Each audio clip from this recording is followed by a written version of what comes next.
My father stared directly at me, his gaze unwavering. His voice held no tremor, not even a slight waver. The calmness was the most frightening part. We invested your funds in a better prospect. The words just hung there, suspended in the sudden, suffocating silence of the dining room. The clinking of cutlery on porcelain ceased instantly. My mother, Susan, was a statue, her fork frozen mid-air.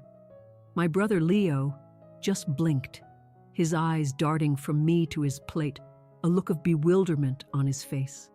I felt the air being squeezed from my lungs. The betrayal was a physical force, like a punch to the gut. Then a chair leg screeched across the hardwood floor, a jarring, angry sound. My grandfather, Arthur, was on his feet. He wasn't looking at me. His eyes were locked onto his son, my father, and they were burning with a dark fire. "Name that prospect," Grandpa said. His voice was quiet, but it had the density of granite. "Name them. Right now."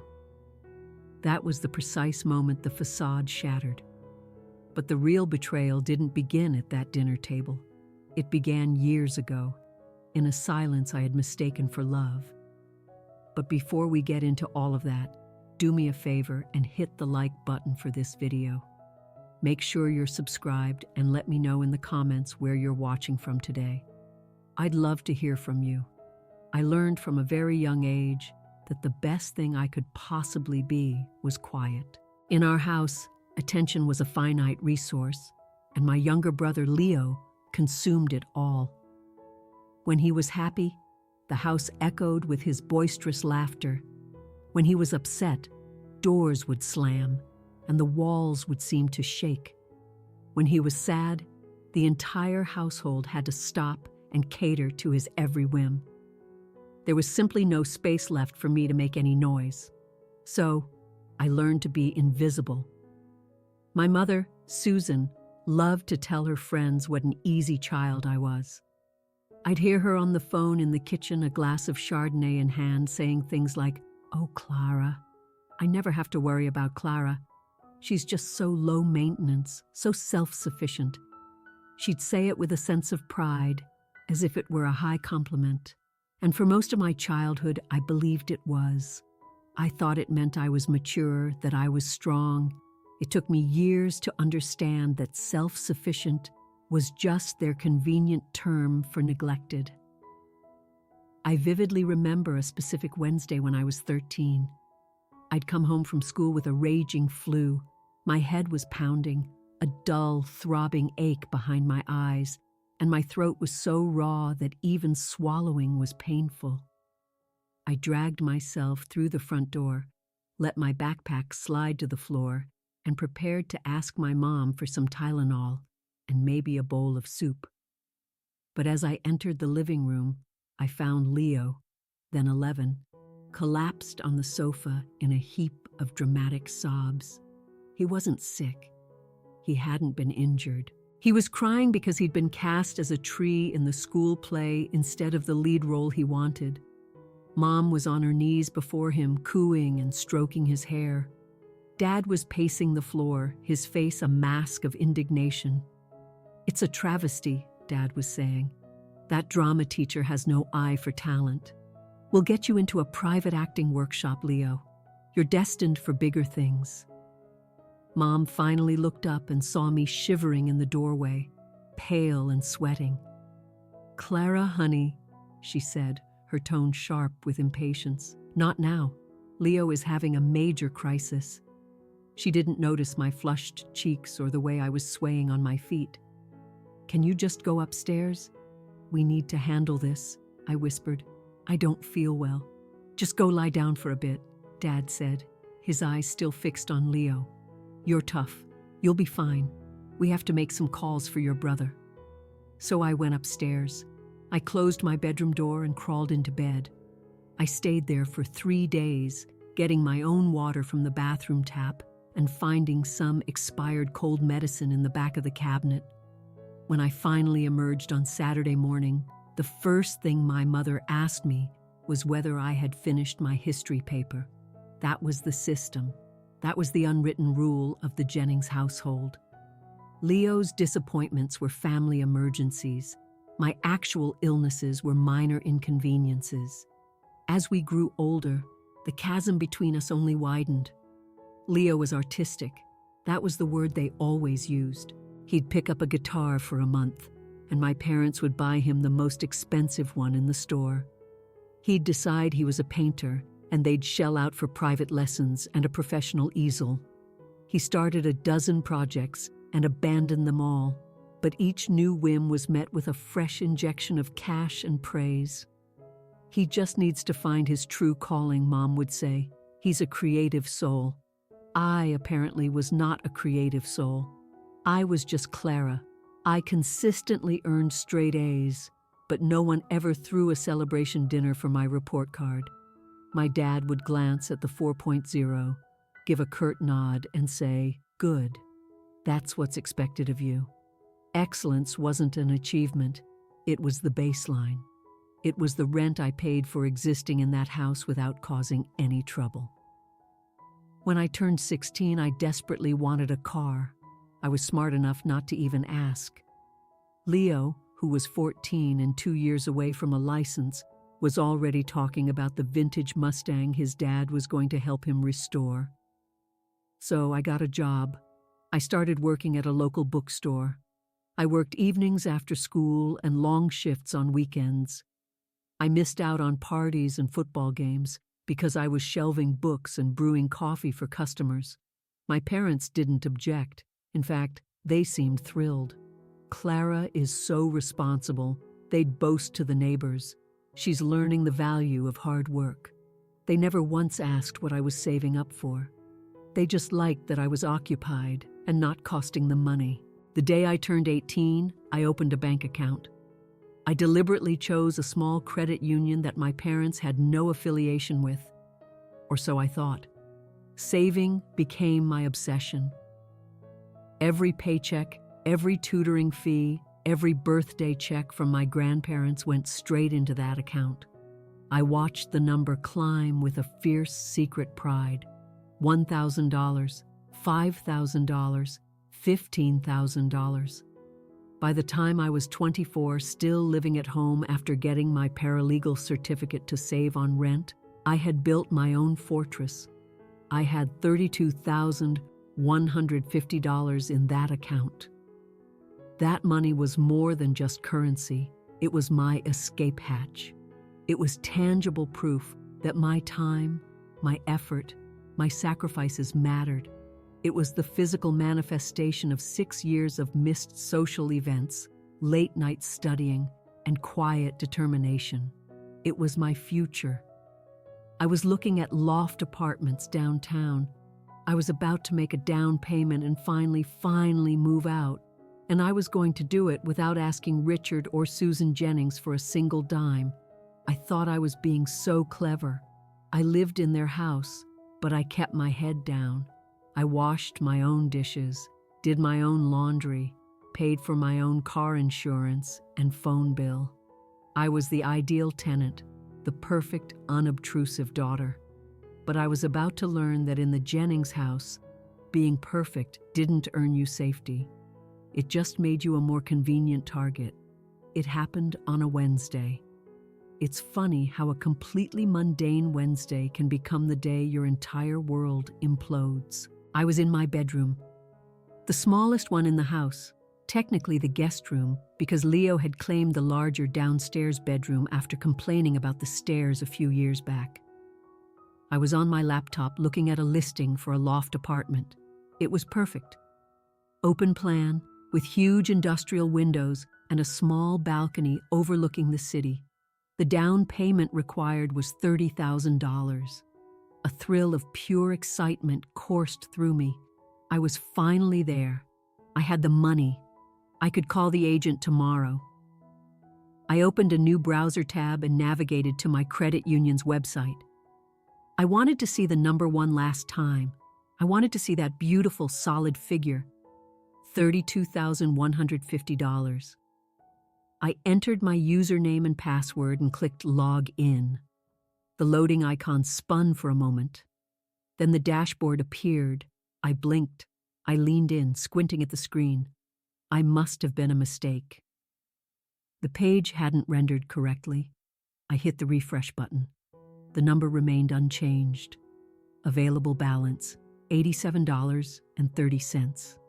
The air rushed out of my body. I just sat there staring, my brain refusing to process what my eyes were seeing. It had to be a system error, a glitch. Banks have glitches. My hands began to tremble. I clicked on transaction history. The list populated. My eyes flew down the dates. November 18th, ATM withdrawal, $5,000. November 22nd, transfer to R. Jennings, $8,000. November 29th, withdrawal, $6,000. December 4th, transfer to external account, $7,000. December 6th, cash, withdrawal, $6,000. It wasn't a glitch. It was a heist. Someone had systematically plundered my life savings over the past month. A cold, sharp panic seized my chest. I scrambled to my feet, my chair clattering to the floor. My first thought was that I'd been hacked. Some cybercriminal had stolen my identity. I fumbled for my phone to call the bank's fraud department, my heart pounding a frantic rhythm against my ribs when I saw the name on the transaction again. Transfer to R. Jennings, Richard Jennings, my father. My phone slipped from my grasp and fell silently onto the rug. No, it wasn't possible. I was an adult. He didn't have access to my account. I had opened it by myself, and then I remembered, 5 years ago. When I was 19, I was trying to get a small loan for a reliable used car to get to my classes and job. The bank said I needed a co-signer due to my limited credit history. My dad had offered. He'd come with me, sign the paperwork. I thought he was only co-signing the car loan, but he must have had himself added to the entire account profile. He must have had access this whole time. For 5 years, he had never used it. He had never touched a penny. Until now. I felt a wave of nausea. I ran to the bathroom and gagged over the toilet, nothing coming up. $32,000. Gone. The years of working at the bookstore, the weekends spent tutoring high school kids, the dream of the loft with the big windows. My freedom. Gone. I splashed cold water on my face and looked in the mirror. My reflection was a pale, terrified stranger. But beneath the terror, something else was starting to smolder. A hot, dark rage. I stormed out of my room and went downstairs. The house was quiet except for the low murmur of the television.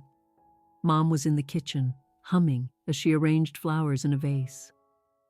Dad's car wasn't in the driveway. He wasn't home from work yet. I walked into the family room. Leo was lounging on the sofa, headphones on, eyes glued to a new, sleek laptop. Next to him on the coffee table sat a brand new synthesizer keyboard and what looked like a professional-grade microphone. My stomach plunged. I marched over and ripped the headphones from his head. "Hey!" he yelled, sitting up abruptly. "What is your problem, Clara? Where did you get that?" I demanded. My voice was raspy and tight. Leo just shrugged, a flicker of annoyance on his face, not guilt. He didn't know. "Dad got it for me," he said, as if it were the most normal thing in the world. The mic, too. "I'm building a home studio. Dad said I need professional gear if I'm going to get my music career off the ground." He gave me that familiar, smug grin of the favored child. "What? Are you jealous?" I stared at the laptop, the keyboard, the microphone. I did a quick mental calculation. That was easily $10,000 worth of equipment right there. My money. I felt dizzy. "When did you get it?" I asked, my voice barely a whisper. "Over the last few weeks," Leo said, turning back to his screen. "Look, can you get out of my light?" I didn't move. I couldn't. My savings, my escape plan, was sitting on his lap, being used to launch yet another one of his fleeting passions. My father hadn't just stolen from me. He had stolen from me to give to him. I heard the garage door rumble open. My father was home. "Richard's here," Mom called from the kitchen. "Clara, can you set the table for dinner?" The sheer normalcy of it made me want to scream. Set the table, as if we were a normal, happy family, as if the floor hadn't just dropped out from under my life. I turned from Leo and walked into the dining area. I didn't get the plates. I stood by the kitchen island, my knuckles white as I gripped the cold granite, and I waited. The back door swung open and my father walked in, briefcase in hand. He looked tired from a long day at the office. He smiled as he saw my mother. "Hey, Sue," he said, kissing her on the cheek. Then his eyes landed on me. "Hey, Clara," he said, casually loosening his tie. "How was work?" He looked me right in the eye. No shame, no guilt, no hesitation. He had just finished draining my life's savings, and he was asking me how my day was. "I checked my bank account today," I said. The room fell utterly silent. The snipping of my mother's flower shears stopped. My dad froze, his jacket half off his shoulders. He paused for only a second before continuing the motion. He didn't look worried. He looked irritated. "Oh?" he said. "And?" "It's empty," I said, my voice flat. "Completely empty. $32,000. Gone." Mom turned around, her face a mask of confusion. She gave a little nervous laugh. "Clara, don't be so dramatic. You must have misread it. Sometimes the app glitches." "I saw the transaction history," I said, my voice finally rising. "Transfers to you, Dad, cash withdrawals. And I see Leo in there with a $10,000 recording studio." Dad let out a long theatrical sigh, as if I were the one being utterly unreasonable. He walked to the refrigerator, pulled out a bottle of sparkling water, and twisted the cap off before taking a long, slow drink. "Clara," he said, lowering the bottle, "we should all sit down and discuss this calmly." "I don't want to sit down," I shouted. "I want to know where my money is." "It's not your money," Dad said, his voice dangerously quiet. I just stared at him. "Excuse me?" "It's family money," he elaborated, his tone hardening. "You live in this house. We helped you get that account started. We are a family, and in a family we support each other. I earned every single cent of that." I was shaking with rage now. "I worked for 6 years. And your brother needs a head start," Dad retorted, his voice now cold as ice. "Leo has real talent, Clara. This music thing could be huge for him. He needed the equipment now, not in a year. The industry moves quickly. We had to be decisive." "So you stole my apartment down payment?" I cried, tears of disbelief finally stinging my eyes. "You stole my future so he could play with his new toys?" "Watch your tone," Mom snapped, finally finding her voice. "Your father did what was best for the family. Leo's been in a funk. He needed this. You're fine. You're the resilient one. You always land on your feet." And there it was, the resilient one. Because I was strong, I didn't deserve support. Because I was responsible, I was the one who could be plundered. "I want it back," I said, my voice low and trembling. "I want it all back. Now." My father actually laughed, a short, harsh, dismissive sound. "It's gone, Clara. The equipment, the software licenses, soundproofing for his room. It's an investment. When Leo makes it big, he'll pay you back 10 times over. Think of it as a loan to him. I didn't agree to any loan." "You didn't have to," Dad said, his eyes flat and devoid of warmth. "I'm your father. I made the decision." I looked at my mom, pleading with my eyes. She looked away, busying herself with the flowers again. She was choosing him. They were both choosing Leo. I was completely and utterly on my own. I turned and walked out of the kitchen. "Where are you going?" Dad called after me. "Dinner will be ready soon." I didn't answer.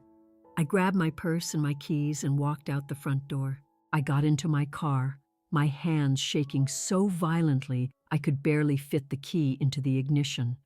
I had no idea where I was going. I just drove. I drove until the city lights faded and the roads turned dark and empty. I pulled over onto a gravel shoulder and I screamed. I screamed until my throat was raw and my head was pounding. And then, in the ringing silence that followed, I had a terrifying realization. They hadn't just stolen my money. They had stolen my escape. Without that money, I was stuck. I was trapped in that house, forced to watch my brother live his dream at my expense. But then, a name came to mind. One person who had never called me low maintenance. One person who had never treated Leo like a prince and me like a piece of furniture. Grandpa Arthur. I put the car in gear and turned around. I knew where I needed to go. I drove back to my parents' house that night because I had nowhere else to sleep. That was the brutal, humiliating truth. They had my money, and with it, they had my freedom. It was past midnight when I pulled into the driveway.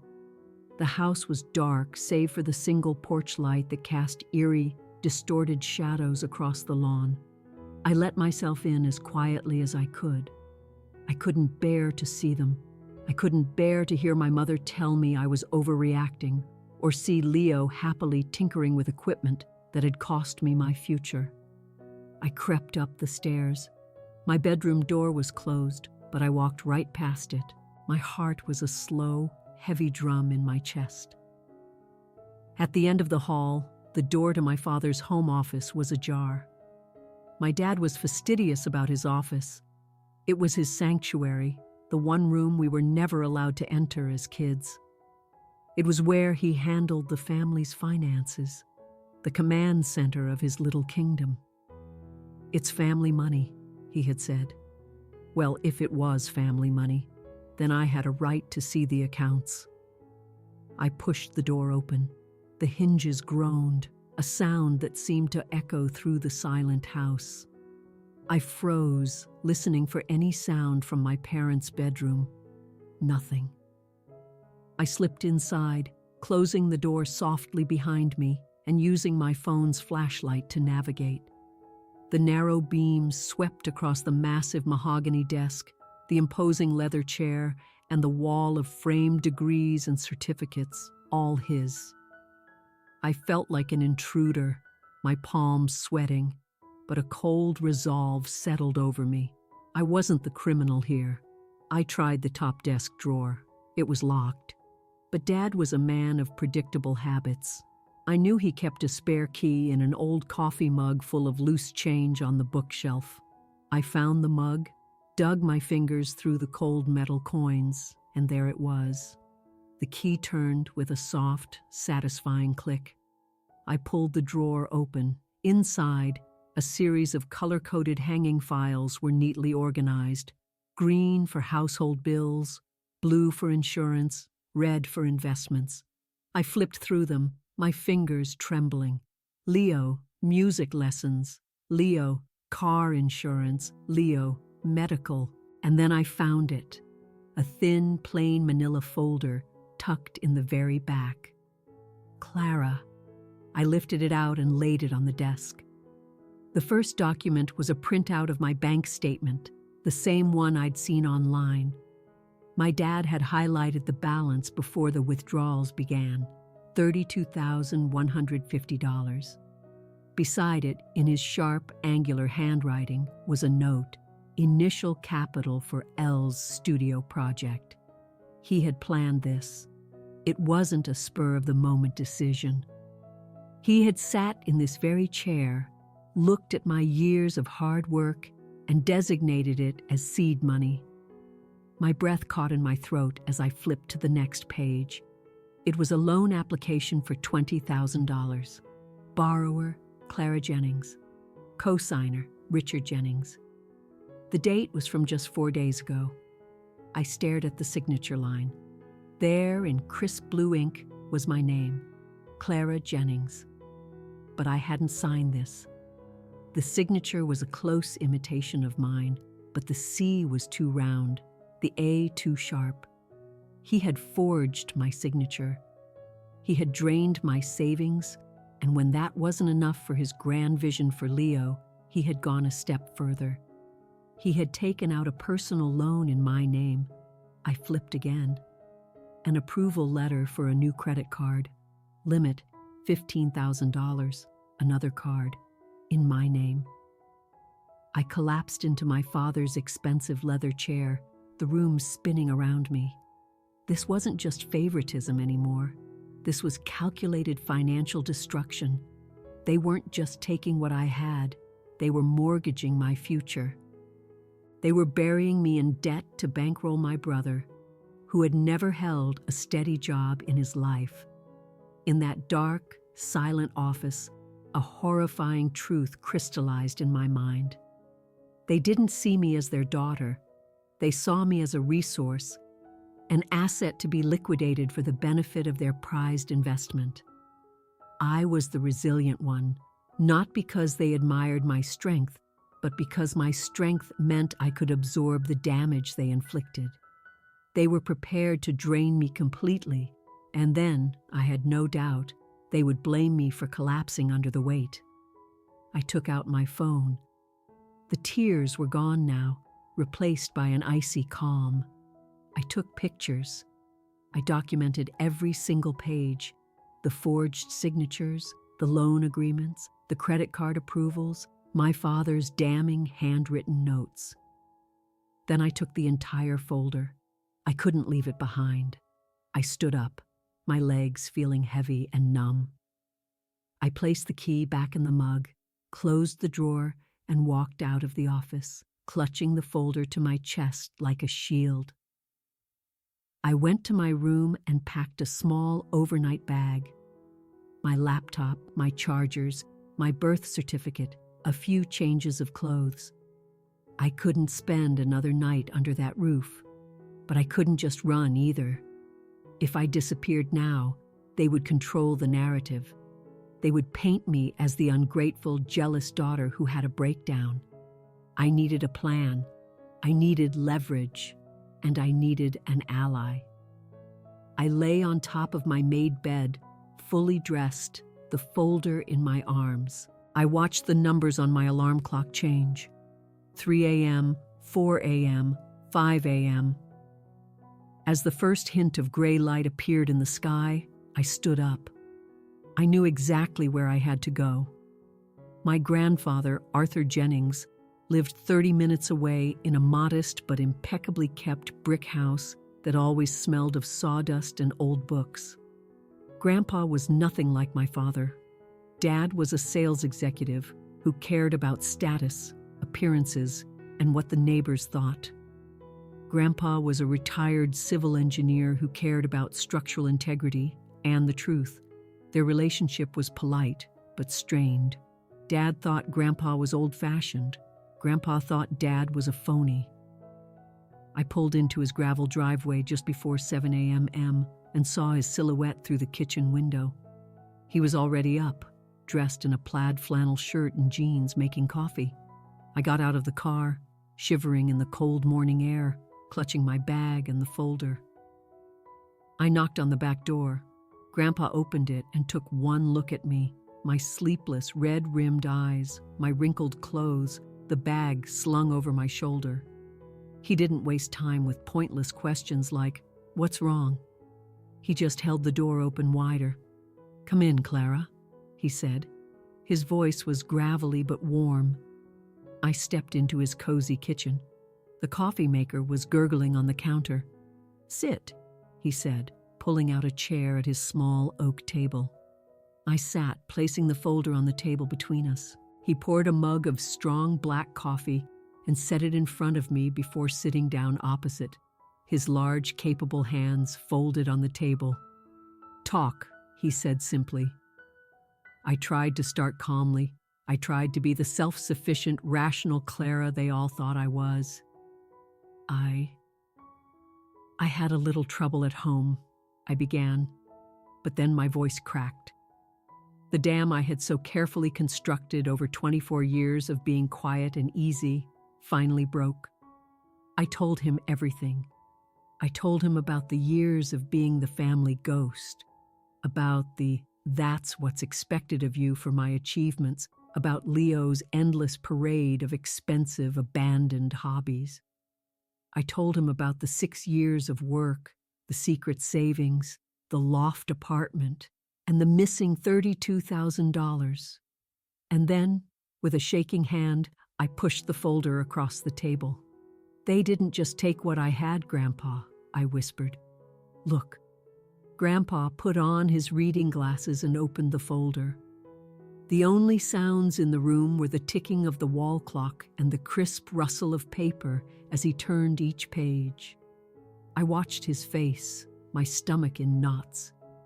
I was terrified he would say what my mother would have said, "It's just a misunderstanding," or what my father would have said, "It's for the family." He paused at the loan application, his eyes fixed on the signature. His jaw tightened and a muscle began to jump in his cheek. He looked up at me, his normally kind blue eyes now dark and hard as stone. "Did you sign this document?" he asked, his voice sharp. "No," I said. "Did you have any knowledge of this loan or these credit cards?" "No, I found it all last night." He closed the folder, not with a slam, but with a slow, deliberate finality that was far more chilling. He took off his glasses and pinched the bridge of his nose. "Richard," he muttered, and it sounded like a curse. He looked at me again. "Clara, do you understand what this is? It's not fair," I stammered. "No," Grandpa said, his voice cutting like a blade. "It is fraud. It is identity theft. It is a crime." Hearing him say it, giving it its proper name, made a fresh wave of tears overwhelm me. "They said I was being selfish," I sobbed. "Dad said it was family money, and since I live there, he gets to decide." "That is a lie," Grandpa said firmly. He reached across the table and covered my hand with his. His skin was rough but steadying. A father's duty is to build a foundation for his children, not to rip out the floorboards from under one to build a stage for the other. He squeezed my hand. "They are counting on you to be quiet, Clara. They assume that because you're the good one, the resilient one, you will just swallow this injustice.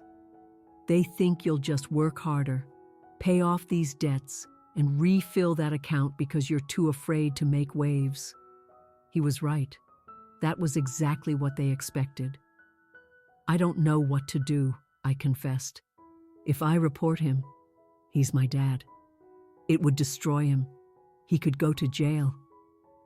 Grandpa sat back, his expression grim. He should have considered that before he picked up a pen and forged your name. "But you're right. Calling the police is the nuclear option.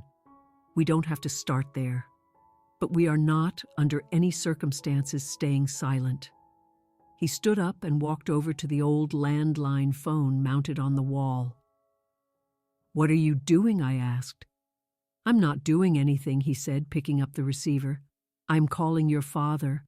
I'm telling him that we will be coming for Sunday dinner." "We?" "Yes, we," Grandpa confirmed. "You are staying here, you are safe here, and on Sunday we are going back to that house and we are going to settle this." "He won't listen to me," I said hopelessly. "He never does." Grandpa turned to look at me, and there was a fire in his eyes I had never seen before. "He won't be listening to you, Clara. He'll be listening to the man who raised him. And I assure you, he will listen." He dialed the number, and I heard him speak to my father, his voice deceptively light. "Richard, Arthur here. Just calling to say I'll be over for dinner on Sunday." "Yes, I'll bring a pie. Is Clara around?" "Oh, she left for the day. Good girl, always so busy." "All right, see you Sunday." He hung up and looked at me, his face set. "We have 2 days," he said. "We're going to organize this evidence. We're going to print out copies of everything. We're going to build a timeline. When we walk into that dining room, you will not be the emotional daughter complaining about fairness. You will be a prosecutor presenting her case.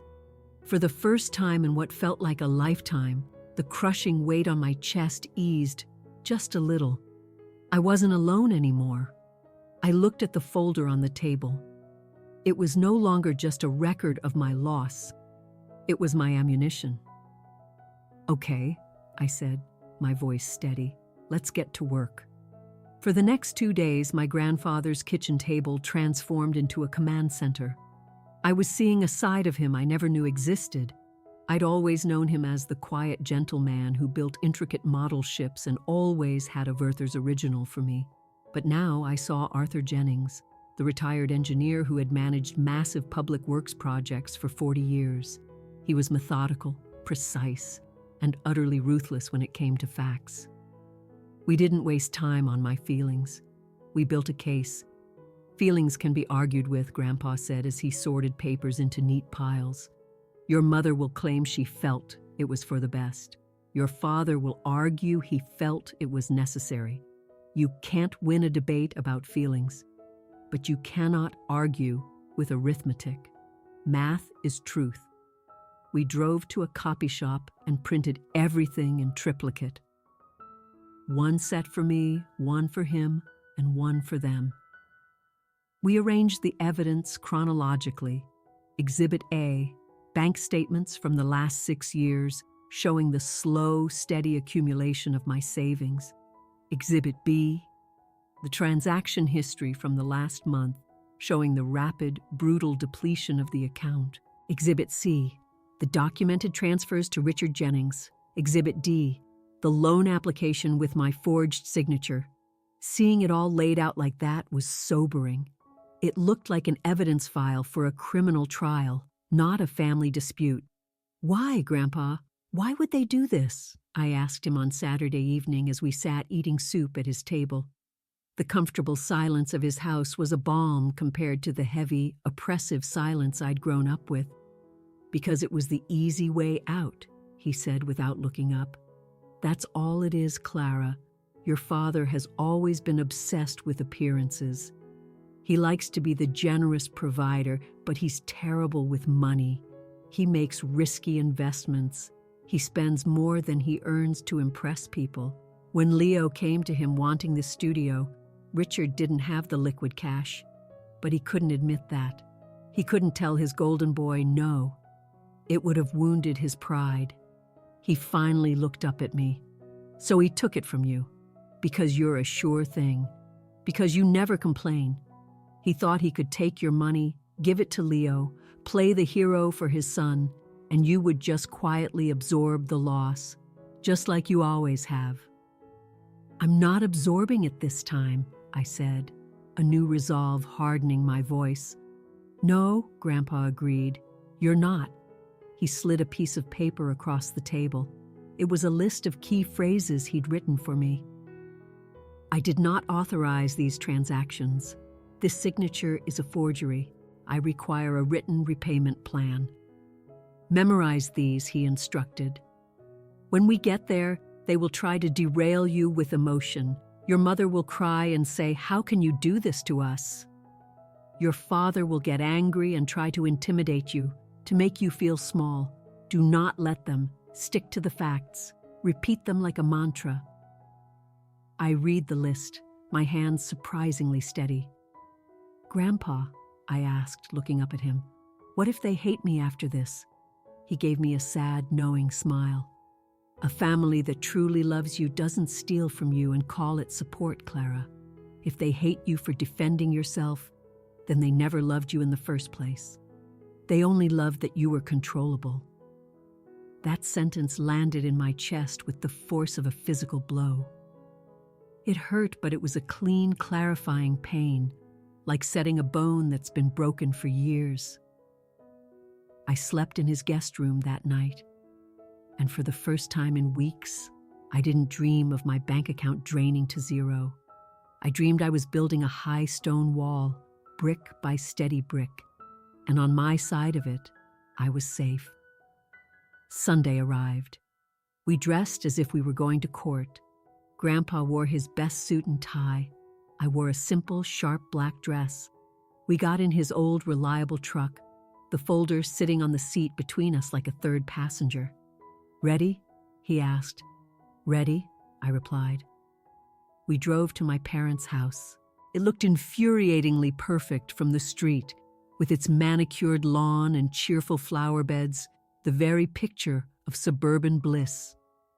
We pulled into the driveway next to my dad's polished sedan and Leo's beat-up coupe. My heart began to pound, but I placed a hand on the folder and the panic subsided, replaced by a cold resolve. I had the truth on my side. Grandpa didn't bother to knock. He just opened the front door and walked in. "Hello!" he called out, his voice booming and cheerful. My mother came hurrying out of the kitchen, wiping her hands on her apron. Her welcoming smile wavered when she saw me standing behind him. "Oh, Clara," she said, her voice tight. She came over and gave me a stiff, awkward hug. "We were so worried. You just disappeared." "I was with Grandpa," I said, pulling back gently. "Well, you could have called," she chided. "Leo was worried sick about you." That was an obvious lie. Leo had probably been too absorbed in his new toys to even notice I was gone.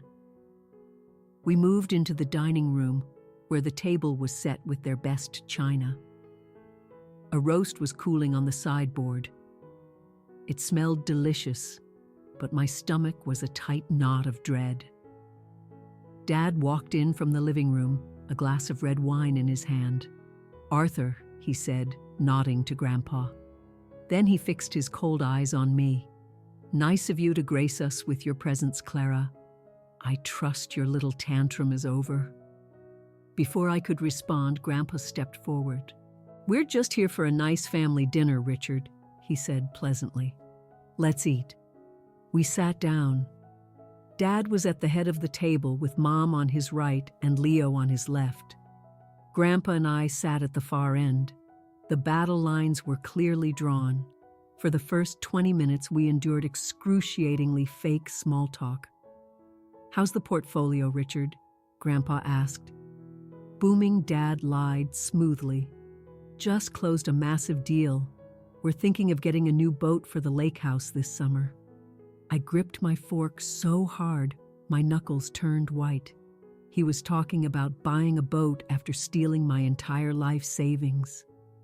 Leo was shoveling food into his mouth, looking bored.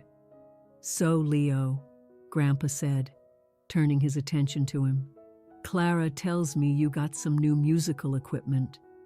Leo's face lit up. "Yeah, it's amazing, Grandpa. Pro-level stuff. Dad really hooked me up. I think this is it. This is going to be my career." "That sounds expensive," Grandpa noted casually. "You have to spend money to make money," Dad interjected. We wanted to give him the best possible start. I looked directly at my father. "We?" I asked, my voice quiet but clear. Dad set his fork down with a clatter. He sighed and looked at the ceiling as if seeking patience from a higher power. "Clara, are we really going to do this right now?"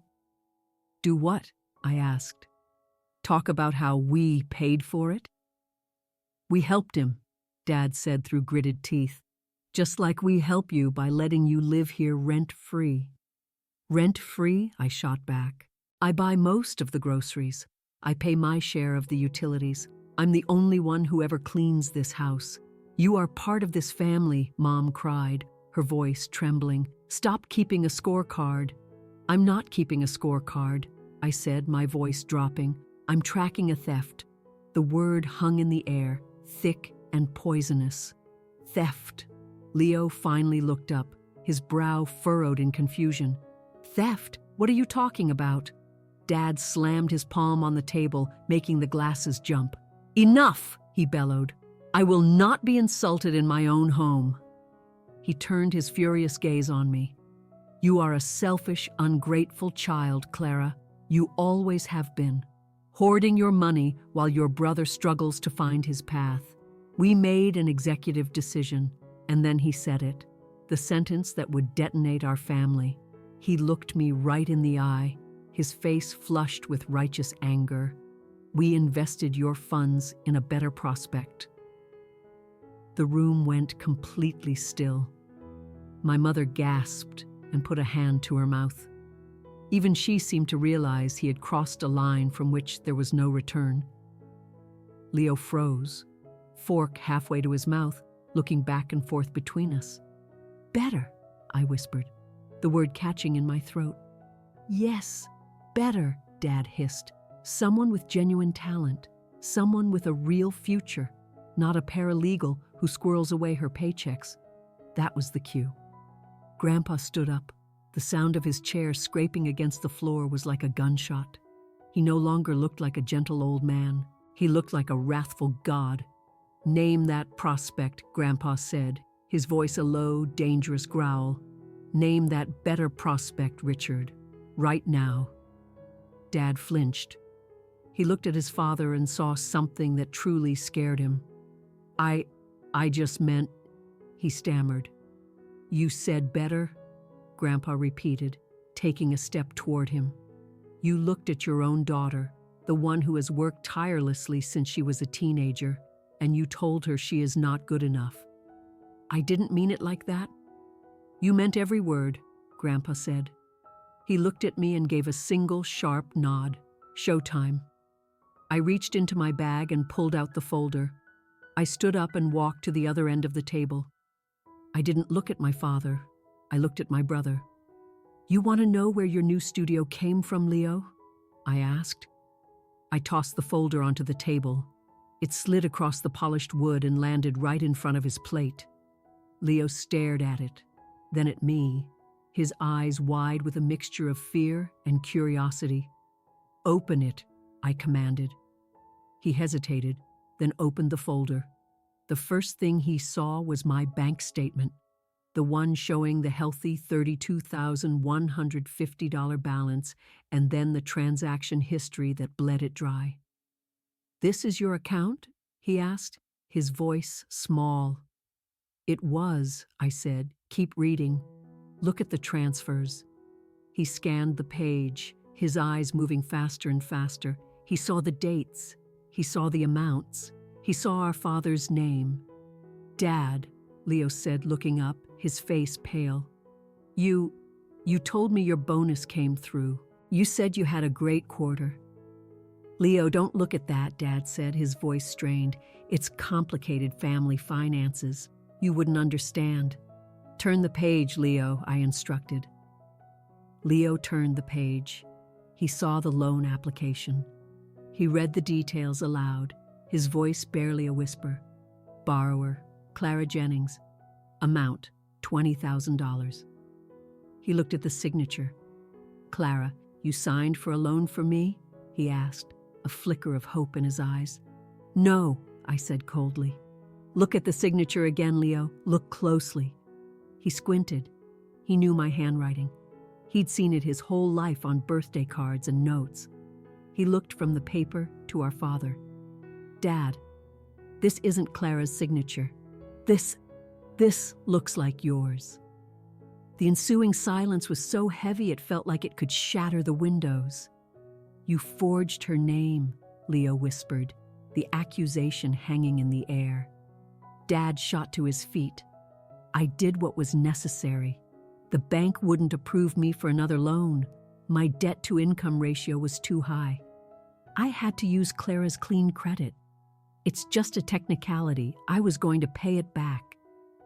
"You stole her money," Leo said, his voice rising with disbelief. "And then you took out loans in her name to buy me a keyboard." "It was for your future," Mom wailed, the tears finally coming. "We just wanted you to be happy, Leo. You've been so down." "So you robbed my sister?" Leo shouted, shoving his chair back so hard it toppled over. This was the one thing I hadn't anticipated. I had assumed Leo was a willing participant, but looking at the genuine horror on his face, I realized he was just as much a victim of their parenting as I was. They had smothered him with so much privilege that he had no concept of reality, no idea of the true cost of his own life. "That isn't help," he yelled at our parents. "That's disgusting. I've been in there playing on equipment that you stole from her." "It is not stealing," Dad roared. "I am the head of this family. I control the finances. Slam. Grandpa's hand came down on the table with a force that rattled the plates. That is not leadership, Richard, Grandpa said, his voice cutting through the chaos like a razor. That is tyranny. He pointed a trembling, accusatory finger at my father. You are a thief. My son is a common thief. My father shrank back as if he'd been struck. Hearing those words from his own father seemed to finally break him. He sank back into his chair and buried his face in his hands. I was going to pay it back. He mumbled into his palms. I just needed some time. Time's up, I said. I walked back to my end of the table and looked down at the man who was supposed to be my protector, the man who had called me unworthy to my face. Here is what's going to happen, I said, my voice as cold and hard as I could make it. The words Grandpa and I had rehearsed now felt entirely my own. 1. You are going to liquidate whatever you have to that booming portfolio, the boat fund, I don't care. And you are going to wire $32,150 back into my account by this Friday at 5 p.m. Dad looked up, his face ashen. Clara, I can't get that much cash together by Friday. Figure it out, I said flatly. Or on Monday morning, I walk into the police station with this folder and press charges for identity theft and grand larceny. My mother shrieked, You wouldn't. He's your father. He's a felon, I countered. And I'm his victim. 2. You will pay off that fraudulent loan and cancel those credit cards tomorrow morning. If I see a single cent of interest hit my credit report, I file the police report. And 3, I said, my voice unwavering, I am moving out. Tonight. I looked over at my brother. I'm sorry, Leo, I know you didn't know, but you can't keep that equipment, it's tainted. Leo looked toward the living room where his new studio was set up. He looked physically ill. I don't want it, he said quietly. I'm selling all of it. I'll give you the money.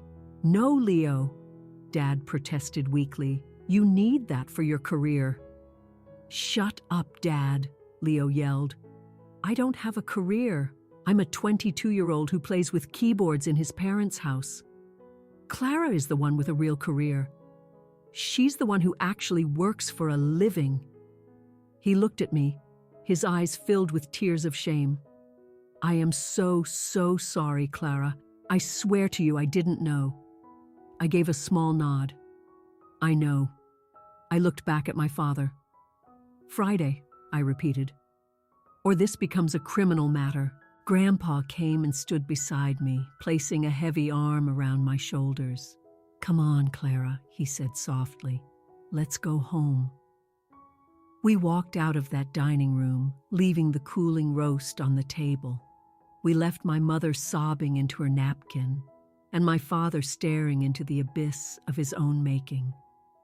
As we walked to the truck in the quiet twilight, I felt lightheaded, almost dizzy.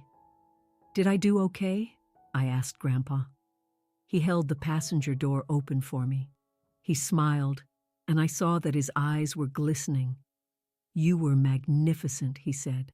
I've never been more proud. The week after that dinner was the longest of my life. I stayed in Grandpa Arthur's guest room, which he insisted on calling Clara's room. I didn't go back to my parents' house. I didn't want to see their faces or listen to my mother's tearful attempts at manipulation. I went to my paralegal job every day and tried to focus, but my phone felt like it weighed 1,000 pounds in my pocket. I checked my banking app constantly, waiting. Monday came and went, nothing. Tuesday, nothing. On Wednesday, a text from my mother popped up. Clara, please come home. Your father is beside himself. This has gone on long enough. We can work this out as a family. You don't need to be so cruel. I didn't respond. I showed the message to Grandpa. He shook his head grimly. She still doesn't understand. She thinks this is a family spat. She can't grasp that a crime was committed. Do you really think he'll do it? I asked, a knot of anxiety tightening in my stomach. He cares more about his reputation than he does about money, Grandpa stated. The thought of everyone in his golf club and at his office knowing that Richard Jennings is a fraud who stole from his own daughter, that terrifies him more than anything. He'll pay. Thursday arrived, and the silence from my parents was deafening. Then came Friday, the deadline. I sat at Grandpa's kitchen table at 4 p.m., watching the clock. The credit union closed at 5. My stomach churned. If that money wasn't there in an hour, I would have to make an impossible choice. Was I really capable of walking into a police station and having my own father arrested? I stared at my phone, watching the minutes crawl by. 4:15, 4:30. He's not going to do it, I whispered. He's calling my bluff. And then my phone buzzed. A notification from my banking app. Deposit received, $32,150. Source, wire transfer, R. Jennings. I let out a breath I felt like I'd been holding for a solid week. My whole body went limp, and I slumped forward, resting my forehead on the cool wood of the table. It wasn't a feeling of victory or joy. It was just relief, a deep, profound, bone-weary relief. 5 minutes later, an email arrived, a notification from the loan company. Loan has been paid in full. Status closed. He had done it. He had found the money. I didn't call him. You don't thank someone for returning what they stole. That evening, there was a knock on Grandpa's door. I tensed. If that's my mother, I said, I'm not here. Grandpa peered through the window. It's not your mother. He opened the door. It was Leo. He looked different. He wasn't wearing his usual trendy, expensive clothes. He was in old jeans and a faded t-shirt. He looked exhausted. In his hand, he held a thick envelope. Hey, he said, shifting his weight on the porch. He didn't try to come inside. Hey, I replied, stepping out to meet him. He held out the envelope. Here, I took it. It was heavy with cash. What's this? I sold it all, he said. The laptop, the keyboard, the mic. I got almost $5,000 for it. It's not nearly what Dad spent, but it's what I could get back. Leo, you didn't have to do this, I said, genuinely surprised. Dad paid me back. I know, he said, looking down at his worn-out sneakers. But I couldn't keep it. Every time I looked at it, I just felt dirty. He kicked at a loose stone on the walkway. I'm so sorry, Clara, he said quietly. I really believed them when they said you were the low-maintenance one. I just thought you were happy on your own. I never stopped to think. I never realized they were taking from you to give to me. It's not your fault, I said, and for the first time I actually meant it. Leo had been coddled and spoiled, but he had been deceived too. I got a job, he said, looking up. I blinked. What? I start Monday, at the distribution center on the other side of town. Packing boxes. It's just minimum wage, but I need to start paying for my own stuff. I don't want their help anymore either. He met my eyes. Grandpa was right. It wasn't help. It was just a leash. I stepped forward and hugged him. It was probably the first real hug we'd shared in a decade. He hugged me back, his arms tight around me. I'm proud of you, I said. Don't be proud yet, he mumbled into my shoulder. I haven't even started, but I'm going to try. A few days later, I went back to the house to get the last of my things. My mom was there, and her demeanor was bizarre. She wasn't angry or tearful. She was just brittle. She was putting away groceries. I bought those protein bars you like, she said, her voice unnaturally cheerful. And I made a lasagna for you to take. She was trying to buy her way back into my life with pasta and snacks. It was both pathetic and deeply sad. Thanks, Mom, I said. but I left the lasagna on the counter. My dad was in the living room, staring blankly at a golf tournament on TV. As I carried my last box past the doorway, he didn't turn his head. He didn't even flinch. He just kept staring at the screen. In that moment, I realized I had taken something from him far more valuable than money. I had taken his authority. I had shattered his image of himself as the all-powerful patriarch. He would never forgive me for that, and I was okay with it. It's been 6 months since that disastrous dinner. I live in the loft apartment now, the one with the big industrial windows. The mortgage is in my name, the deed is in my name, and every single utility bill is in my name. I switched to a completely different bank. My new password is 30 characters long, and I have a freeze on my credit with all 3 bureaus. No one will ever take out a loan in my name again.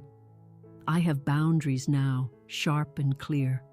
I see my parents on major holidays. Dad is civil but distant. He treats me like a business acquaintance he once had a bad deal with. I think he respects me now, but he certainly doesn't like me. That's a trade I'm willing to make. Mom still tries in her own way. She drops off random, impersonal gifts and calls to talk about the weather. We never, ever talk about the money. That part of our history is a silent, gaping crater between us. But the silence doesn't choke me anymore, because I have the power to leave. When the forced pleasantries become too much, I can stand up, grab my keys, and say, well, I should be getting home. And I have an actual home to go to. Leo is doing okay. He hated the warehouse job and quit after 3 months, but he didn't go running to Dad. He got a job delivering for a local restaurant. He's saving up for his own laptop. He comes over to my apartment sometimes, and we'll order pizza and he'll play video games on my TV. He's growing up. It's a slow process, but it's happening. Grandpa Arthur comes for dinner every Sunday. I cook for him. Last week, we were sitting on my little balcony, watching the city lights come on. "You did good, kid," he said, taking a sip of his iced tea. "I still feel guilty sometimes," I admitted, "for threatening him like that." "That's because you have a good heart," Grandpa said. "But don't ever mistake guilt for being wrong. You did what you had to do to protect yourself." He looked out at the skyline. "You know, people think family is about blood. It's not. Family is about respect. It's the people who celebrate your strength instead of exploiting it." I looked at him, and I thought about Leo working to buy his own things, and I thought about the hollow feeling in my parents' perfect house. "I got the money back," I said, "but I don't think I'll ever get the trust back." "Trust is like a mirror, Clara," Grandpa said wisely. "Once it's shattered, you can glue the pieces back together, but you'll always see the cracks." He put his hand on my arm. "You don't have to trust them. You just have to love them from a safe distance. And that's what I'm doing. I love them from my loft apartment, from a place of my own making.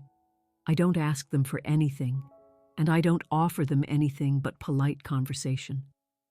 I learned the hard way that love without respect is not family. It's a liability. It's a transaction where you're not a participant, you're the currency. And for the first time in my life, my accounts are my own and I owe them nothing. I sit on my balcony in the quiet. It's not the oppressive silence of my childhood home.